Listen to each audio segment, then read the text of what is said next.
big challenge during this time, during the whole procedure, the operative period is that to maintain the vitals.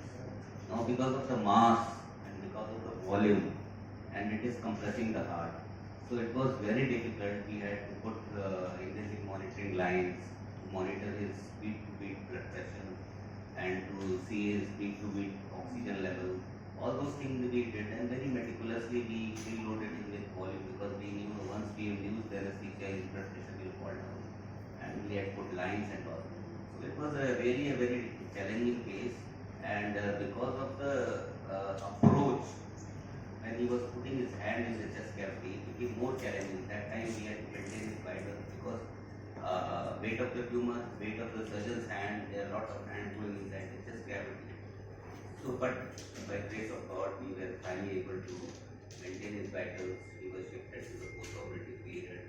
He did very well, fantastic. Age was on his side, so I would say post-operative period was very stormy. Whatever challenge was inside the theater operative theater. One thing, I do minimal invasive initially because we do robotic and all that.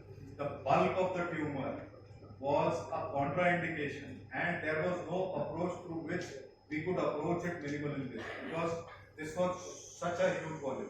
And these tumors, the specific thing is that these tumors have to be removed in totality. If you break their capsule, there are chances that they can seed and then और मतलब future में ये है कि अगर हम इसके capsule को हम ब्रेक करते हैं, हमारे पास सर्जन के लिए क्या कॉम्प्लेक्सिटी होती है कि हम प्रेस कर रहे होते हैं, उसको प्रेशर भी ड्रॉप होता है, हमें कैप्सूल के बाहर रहना है। अगर वो कैप्सूल ब्रेक होता है तो वो दैट मींस आपकी सर्जरी की सैंक्टिटी ब्रेक हो और वो कहीं वहां पे रह जाए तो फ्यूचर में इस बच्चे को, तो हम ये नहीं सोचते। एक सर्जन का पर्सपेक्टिव ये होता है कि वो इमीडिएट भी देखता है और आगे फ्यूचर में भी देखना है कि आगे बच्चे के साथ आगे 10-15 साल में कोई इसकी वजह से रिलेटेड कोई कॉम्प्लिकेशन तो ना। अगर आप उसको ड्यू डिलिजेंस दे रहे हैं, देयर आर सर्टेन सिचुएशन जहां पे हम ये करते हैं कि नहीं साहब हमें एक्यूट क्राइसिस काइंड ऑफ करना है, इसको हमें चैलेंज ये था कि इसको हमें डिजीज फ्री करना है।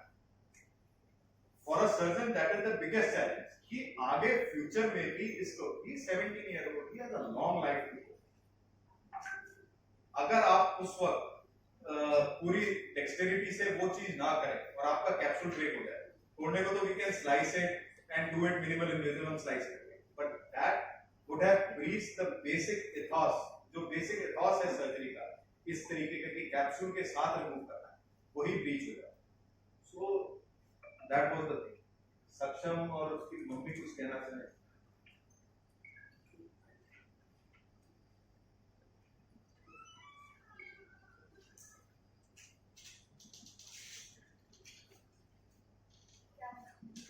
मैं तो उस टाइम जब मुझे पता चला तो मैं बता नहीं सकती मेरी सिचुएशन क्या थी, क्योंकि मैंने इसको एडमिट टाइफाइड के थ्रू किया था।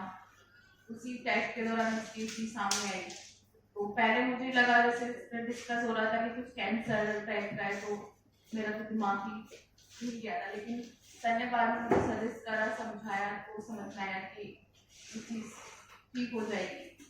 लेकिन जब तक इसका हो नहीं गया प्रॉपर, मैं टेंशन में थी। लेकिन सर ने मुझे सारी चीज़ें अच्छे से समझाई, उनकी टीम और उनके स्टाफ ने काफ़ी अच्छे से हैंडल किया, तो हमारी फैमिली काफ़ी टेंशन में थी इस चीज़ को लेकर, तो लेकिन आप काफ़ी हैप्पी है। Thank you so much.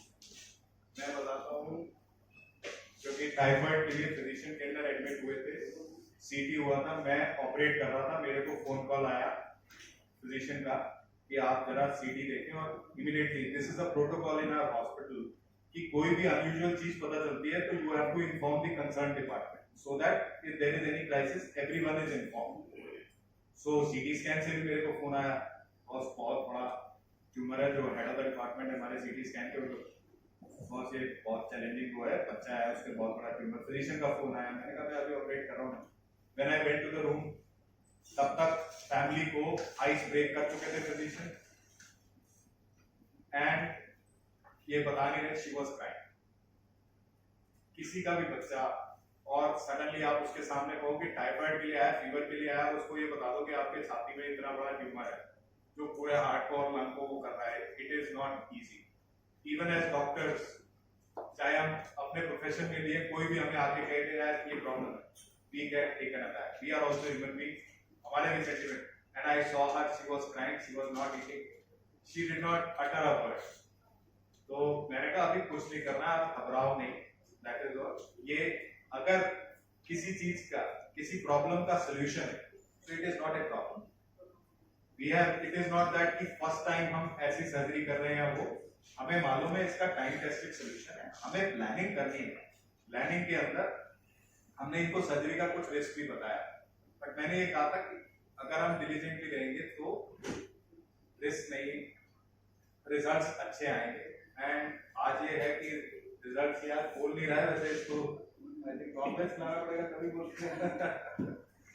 So post जब इसके स्टिच रिमूवल हुए, सो 5वें दिन डिस्चार्ज के बाद 5वें दिन आया, सो इसकी सिर्फ क्वेरी थी मैं खा क्या सकता हूँ, क्योंकि हमने एक डाइट चार्ट और एक रिस्ट्रिक्शन दी हुई थी कि फिजियोथेरेपी करनी है, वॉक करना है। सो ये कहता मैं खा क्या सकता हूँ, मैंने कहा जो तेरा मनपसंद की चीज, गोलगप्पे से लेके, मेरा यही स्टैंडर्ड था, गोलगप्पे टिक्की से लेके जो तेरे को खाना है सब चीज खा सकता है। दैट इज हाउ, मैंने यही बोला था। मैं फिर भी सच से कह रही थी, इसको मत बोलो कि बहुत खाता है बाहर की चीजें, मगर इसको ऐसे बोलो तो डाइट चार्ट के हिसाब से खाए।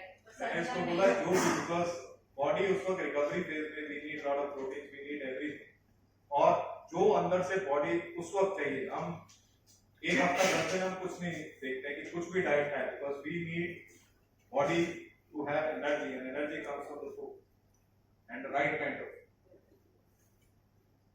सर ये कितना दिन पहले से उसको निकालना अपने आप में एक बड़ा टेक्निकल वो था। दूसरा कैप्सूल के साथ निकालना, ताकि आगे इसको फ्यूचर में कोई प्रॉब्लम ना हो, कोई complication. So I would say God was on our side and on baby's side, that we were able to diligently do this surgery and discharge him in 6 days. you said that the lungs were only 30% operational and the same Yes. time heart was also getting Pressed. pressed, which are both the very vital organs, and that was a challenge. That must have been a challenge to get rid of the tumor in the first place.